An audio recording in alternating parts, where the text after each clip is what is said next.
आशा करता हूँ आप सब बहुत बढ़िया होंगे। मेरा नाम है यश महेश्वरी और यहाँ पे हम पढ़ रहे हैं क्वाड्रेटिक इक्वेशंस।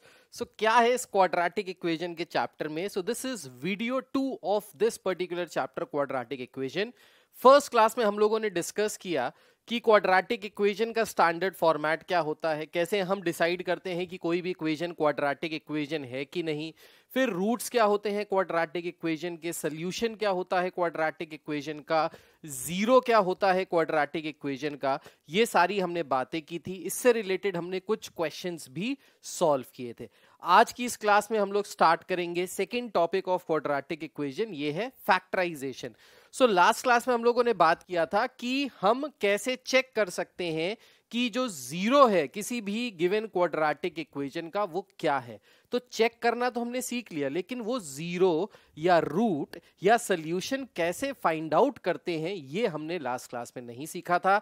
ये हम इस पर्टिकुलर क्लास में सीखने वाले हैं। So in this class we'll be studying about factorization. तो एक तरीका है, मतलब बहुत सारे तरीके हैं, उनमें से ये एक तरीका है ताकि हम इस पर्टिकुलर तरीके से किसी भी क्वाड्रेटिक इक्वेशन के रूट्स फाइंड आउट कर सकें या सॉल्यूशंस फाइंड आउट कर सकें या जीरो फाइंड आउट कर सकें। So factorization is one of that method. अब रूट या फैक्टराइजेशन, अब फैक्टराइजेशन से कैसे रूट फाइंड आउट करते हैं? सो हमेशा याद रखिएगा, जो हमारी क्वाड्रेटिक इक्वेशन होती है, क्योंकि इसकी जो डिग्री होती है वो किसके बराबर होती है? 2 के बराबर होती है। पिछली वाली क्लास में मैंने आपको बताया था the degree of the quadratic equation is 2।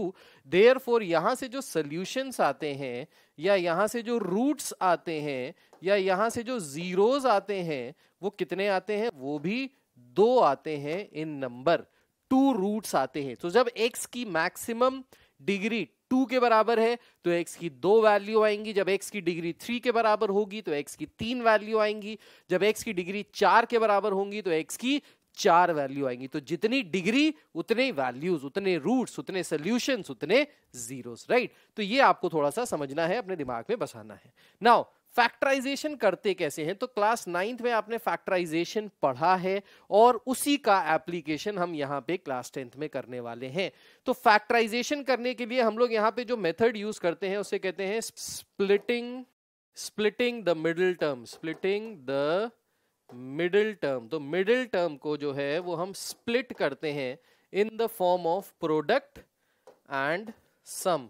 तो सम और प्रोडक्ट के फॉर्म में हम मिडिल वाले टर्म को सम के फॉर्म में स्प्लिट करते हैं और प्रोडक्ट के फॉर्म में। तो यहां पे देखिए, जो हमारी क्वाड्रेटिक इक्वेशन है, स्टैंडर्ड क्वाड्रेटिक इक्वेशन, वो क्या होती है? ax square plus bx plus c is equals to 0। तो यहां पे जो प्रोडक्ट होता है वो होता है a इंटू सी के बराबर और जो सम होता है वो b के बराबर। सो बेसिकली कहने का मतलब ये है कि हमको दो ऐसे नंबर्स चाहिए जिनको मल्टीप्लाई करने पे a इंटू सी के बराबर आए और जिनको ऐड या सब्ट्रैक्ट करने पे b के बराबर आए। अब देखिए यहाँ पे, यहाँ पे इस पर्टिकुलर क्वाड्रेटिक इक्वेशन में अगर देखा जाए तो c की वैल्यू कितनी है? -24 और a की वैल्यू कितनी है? मतलब x स्क्वायर का कोफिशिएंट किसके बराबर है? 1 के बराबर। मतलब यहां से जो प्रोडक्ट आना चाहिए वो -24 के बराबर आना चाहिए और जो सम आना चाहिए वो b के बराबर आना चाहिए। b की वैल्यू यहाँ पे क्या है? तो जब b की वैल्यू हम लोग लेते हैं तो माइंड दैट साइन के साथ लेते हैं, साइन मत भूल जाइएगा, ठीक है? सो b की वैल्यू है -10। मतलब दो नंबर ऐसे चाहिए जिनको मल्टीप्लाई करने पे -24 आए और सम करने पे -10 आए। तो वो कौन कौन से दो नंबर्स हो जाएंगे? वो दो नंबर्स हो जाएंगे -12 इंटू 2। सो -12 इंटू 2 अगर आप करेंगे तो कितना आ जाएगा आपका? -24 और -12 प्लस 2 करेंगे तो किसके बराबर आ जाएगा? -10 के बराबर। तो ये दो नंबर्स आपको फाइंड आउट करने हैं, दैट्स इट। तो हमने ये दोनों नंबर्स फाइंड आउट किए। तो अब क्या करेंगे? जो ये बीच वाला टर्म है जिसको हम कह रहे थे स्प्लिटिंग द मिडिल टर्म, तो ये जो बीच वाला टर्म है इसको अपन यहाँ पे स्प्लिट कर लेंगे। कैसे स्प्लिट करेंगे? -10x इसको हमने स्प्लिट करना है। So we can write this as x square -12x plus 2x -24 equals to 0। तो देखिए क्या किया हमने? स्प्लिटिंग द मिडिल टर्म बीच वाला जो टर्म था -10x जो था, इसको हमने स्प्लिट किया एज -12x + 2x। नाउ -12 + 2 करोगे तो कितना आएगा, -10 आएगा।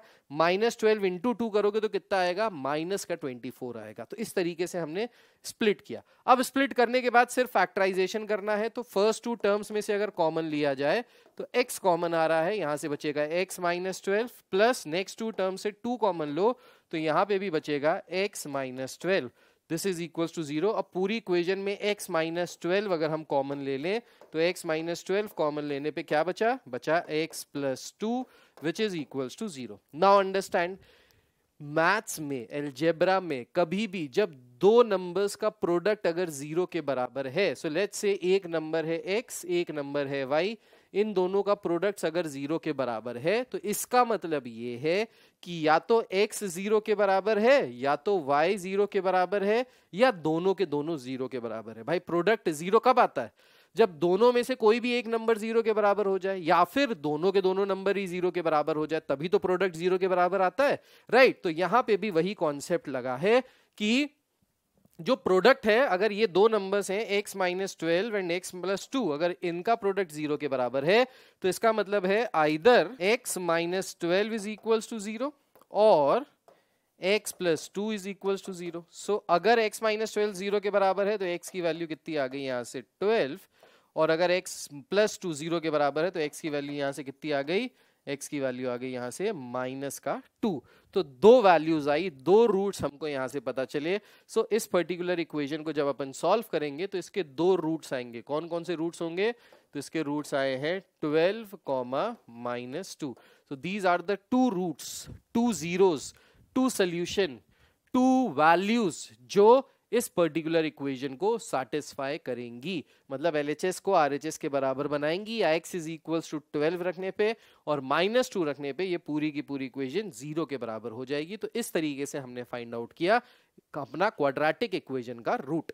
एक और एग्जांपल लेते हैं, नेक्स्ट वाला देखते हैं, नेक्स्ट वाले में कैसे करना है। तो अगर नेक्स्ट वाले को देखा जाए, 9/2x plus is equal to 5 + x², तो 2 को इधर भेज दीजिए, ये डिवीजन में था इधर जाएगा, मल्टीप्लीकेशन में हो जाएगा, से हो जाएगा 9x is equal to 10 + 2x²। अब क्या करना है, सारे के सारे टर्म्स को एक तरफ ले जाइए ताकि हमारी जो स्टैंडर्ड इक्वेशन है quadratic equation ax² + bx + c is equal to 0, इस फॉर्म में पूरी की पूरी इक्वेशन कन्वर्ट हो जाए। तो इस 9x को इधर ले जाते हैं, सो ये हो गया 2x² - 9x + 10 इक्वल्स टू 0। तो इस तरीके से हमने यहाँ पे क्वाड्रेटिक इक्वेशन को स्टैंडर्ड फॉर्मेट में बना लिया। अब स्टैंडर्ड फॉर्मेट में बनाने के बाद फैक्टराइजेशन करना है। कैसे करेंगे फैक्टराइजेशन, अगेन अभी मैंने आपको बताया था प्रोडक्ट और सम के फॉर्म में ब्रेक करेंगे। सो यहाँ पे प्रोडक्ट किसके बराबर आ जाएगा, 2 × 10 के बराबर a × c दैट इज 20, और सम किसके बराबर आ जाएगा, सम आ जाएगा b के बराबर दैट इज -9। सो जो प्रोडक्ट आना चाहिए वो 20 के बराबर आना चाहिए, और जो सम आना चाहिए वो 9 के बराबर, -9 के बराबर। मतलब दो नंबर्स को ऐड करें तो -9 के बराबर आए और मल्टीप्लाई करें तो 20 के बराबर है, राइट। तो कौन से ये नंबर्स हो जाएंगे, प्रोडक्ट चाहिए 20, तो प्रोडक्ट 20 कैसे आ सकता है, 2 × 10 से 20 आ सकता है, 4 × 5 से 20 आ सकता है। 2 × 10 को ऐड सब्ट्रैक्ट करेंगे 9 नहीं आएगा, 4 × 5 को ऐड सब्ट्रैक्ट करेंगे तो डेफिनेटली 9 आ जाएगा। तो हम क्या करते हैं, इस -9 को कैसे बन सकता है, -9 -4 -5 अगर करेंगे तो -9 बन जाएगा, एंड सिमिलरली -4 मल्टीप्लाइड बाय -5 करेंगे तो 20 के बराबर आ जाएगा। तो यहाँ पे आपको लॉजिक लगाना है, बेसिकली जो भी प्रोडक्ट है उसका LCM निकालिए, उसको अपने फैक्टर्स में ब्रेक कीजिए, और उनमें से कोई दो फैक्टर्स ऐसे होंगे जिनको प्रोडक्ट करने पे प्रोडक्ट के बराबर आ जाएगा और जोड़ने पे सम के बराबर आ जाएगा। सो हमने क्या किया, ये जो बीच वाला टर्म था स्प्लिटिंग द मिडिल टर्म, इसको हमने ब्रेक किया एज -4x एंड -5x, और बाकी के जो टर्म्स थे उसको एज इट इज लिख दिया। अब ये जो फर्स्ट टू टर्म्स हैं, इन फर्स्ट टू टर्म से अपने ने कॉमन लिया 2x, तो बचा x -2, -5 कॉमन लिया तो यहां पे भी बचा x -2 इज इक्वल टू 0। अब टोटल में से अगर आप देखिए x -2 यहां पे भी है, x -2 यहां पे भी है, सो x -2 अगर हमने कॉमन लिया तो बचा 2x -5 इज इक्वल टू 0। सो अब अगेन दो चीजों का प्रोडक्ट अगर 0 के बराबर है, या तो पहला टर्म 0 है या दूसरा टर्म 0 है, सो यहां से या तो x की वैल्यू 2 के बराबर आ जाएगी या फिर x की वैल्यू यहां से 5/2 के बराबर आ जाएगा। सो x की दो वैल्यूज आ गई जो इस पर्टिकुलर इक्वेशन को सैटिस्फाई कर रही है, मतलब इसके दो फैक्टर्स हैं 2 and 5/2। These are the two factors जो इसको सैटिस्फाई कर रहे हैं। सो यही तरीका जो है इसी को कहते हैं फैक्टराइजेशन या स्प्लिटिंग द मिडिल टर्म। इसी तरीके से हम क्वेश्चंस को सॉल्व कर सकते हैं। अब एक ये और क्वेश्चन देखिए। सो ये वाला ये रहा क्वेश्चन। अब इस क्वेश्चन में अगर देखा जाए तो ये क्वाड्रेटिक इक्वेशन है ही नहीं, ठीक। तो घबराने की बात नहीं है, क्वाड्रेटिक इक्वेशन है ही नहीं, क्योंकि मैक्सिमम वैल्यू x की 2 नहीं है, जो डिग्री है वो 2 के बराबर नहीं है। x की वैल्यू अगर यहां से निकालें तो 2 इधर चला जाएगा, 1 इधर चला जाएगा, तो x की वैल्यू यहां से किसके आ जाएगी बराबर, डायरेक्ट 0 के बराबर आ जाएगी। ये कोई क्वाड्रेटिक इक्वेशन थी ही नहीं, इसलिए इसके लिए टेंशन लेने की जरूरत नहीं है, x की डायरेक्ट वैल्यू आ गई। अब यहां पे देखिए, अगर इसको क्रॉस मल्टीप्लाई यहां पे करेंगे तो ये क्या हो जाएगा, ये हो जाएगा 4x² is equals to 3x+1। फिर क्या करना है, सबको एक तरफ ले जाना है, तो इन सबको इधर लेफ्ट शिफ्ट कर दिया। 4x² minus 3x minus 1 equals to 0 के बराबर आ गया। फिर से क्या करेंगे, प्रोडक्ट और सम के फॉर्म में ब्रेक करेंगे। प्रोडक्ट आना चाहिए -4 के बराबर, सम आना चाहिए -3 के बराबर। तो कैसे हो जाएगा, ये हो जाएगा 4x² minus 4x plus x minus 1 equals to 0। So -4 को 1 से मल्टीप्लाई करोगे तो -4 आ जाएगा, -4 इंटू 1, और -4 प्लस 1 करोगे तो किसके बराबर आ जाएगा, -3 के बराबर। इस तरीके से हमने बीच वाले टर्म को स्प्लिटिंग द मिडिल टर्म में किया। अब यहां से कॉमन आ रहा है 4x, तो बचेगा x माइनस 1, फिर +1 कॉमन लिया तो बचा यहां से x minus 1 is equals to 0। एक चीज दिमाग में रखिएगा, जो फैक्टर हमारा यहाँ पे फर्स्ट बन रहा है वही सेम फैक्टर हमारा दूसरे ब्रैकेट में भी बनना चाहिए।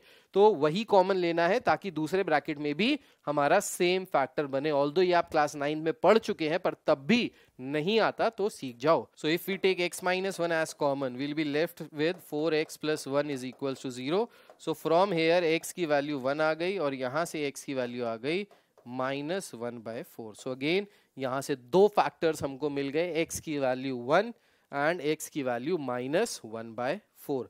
आई hope this is clear to each and every one of you, right.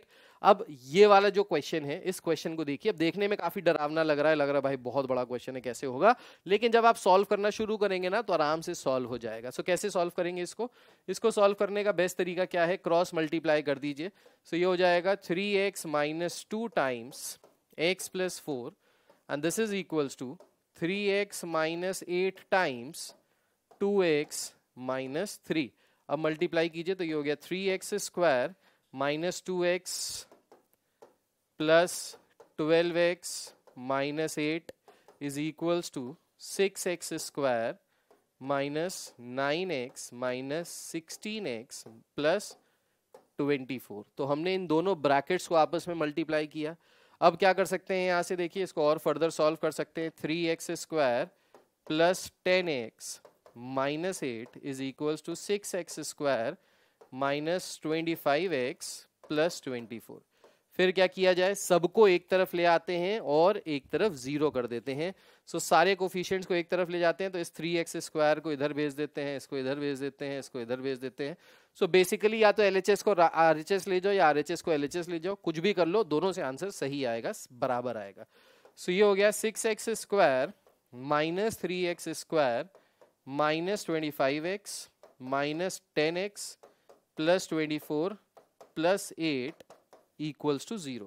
सो ये हो गया 3x² माइनस 35x प्लस 24 और ये हो जाएगा 32 इज इक्वल्स टू 0। ये आ गया। अब ये बन गई हमारी standard quadratic equation which is again in the form of ax² plus bx plus c। ये उसी फॉर्मेट में आ गई। अब यहां से आप फैक्टराइजेशन करके बताइए क्या आएंगी x की दो वैल्यूज, और ये दोनों वैल्यूज कमेंट करके नीचे कमेंट में बताइए कि क्या क्या दो वैल्यूज यहाँ की x की आएंगी जो इस इक्वेशन का रूट है या जो इसको सैटिस्फाई करेंगी। तो हमने पूरी इक्वेशन को सॉल्व करते रहे, सॉल्व किया, सिंप्लीफाई किया, तब तक सिंप्लीफाई किया जब तक ये अपने स्टैंडर्ड फॉर्मेट में नहीं आ जाता। जैसे ही ये अपने स्टैंडर्ड फॉर्मेट में आ गया, यहाँ पे हमने स्टैंडर्ड फॉर्मेट से x की दो वैल्यूज निकालनी है। नीचे कमेंट करके बताइए क्या x की दो वैल्यूज आएंगी यहाँ से। जिसका भी आंसर सही हुआ उसको हमारी तरफ से हार्ट मिलेगा, ठीक। सो आज के लिए इतना ही। फैक्टराइजेशन बहुत इंपॉर्टेंट टॉपिक है और ये बहुत अच्छे से आपको आना चाहिए, क्योंकि ये ना सिर्फ मैथमेटिक्स में आता है, ये फिजिक्स, केमिस्ट्री, बायोलॉजी, जो भी सब्जेक्ट पढ़ोगे, जहां पे भी क्वाड्रेटिक इक्वेशन बन रही होगी, ये वहां वहां पे आपका पीछा नहीं छोड़ने वाला। So that's it for today. मिलते हैं नेक्स्ट क्लास में। Till then take care, god bless you all, bye bye, जय हिंद, अपना अपना ख्याल रखिए, बाय।